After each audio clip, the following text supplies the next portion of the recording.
القيامة. Dans les derniers jours de la terre, un temps où les cœurs étaient devenus durs et les vérités oubliées, l'humanité marchait sans mémoire, et la lumière s'était faite rare. Un matin, sans avertissement, un brouillard épais descendit du ciel. Il étouffait les villes, enveloppait les montagnes, et même les plus braves tremblaient. Du cœur de la terre maudite surgit le Dajjal, un être borgne et trompeur. Il séduisit les ignorants, leur promettant pouvoir et richesse.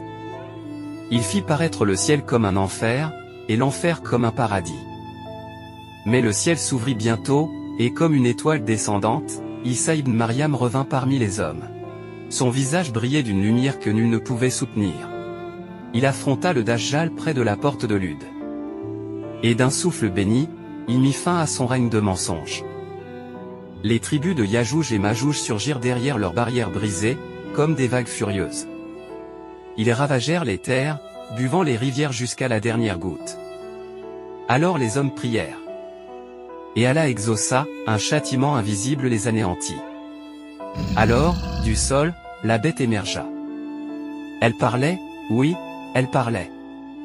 Sa voix tonnait dans les plaines et les montagnes, elle marquait les croyants et démasquait les menteurs. Peu après, un matin que nul n'attendait. Le soleil se leva de l'ouest.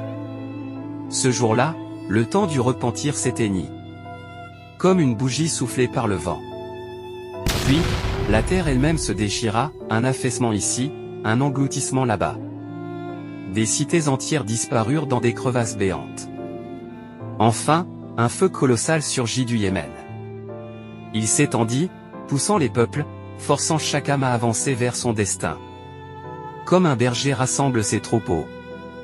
Et lorsque tout fut prêt, lorsque l'humanité se retrouva rassemblée sous un ciel éclaté, Israfil prit sa trompe et souffla. À son premier souffle, la vie s'éteignit. Les rois, les esclaves, les vents eux-mêmes tombèrent dans un silence absolu.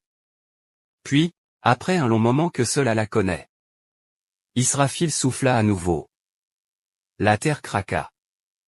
Et des milliards d'âmes se relevèrent, stupéfaites et muettes.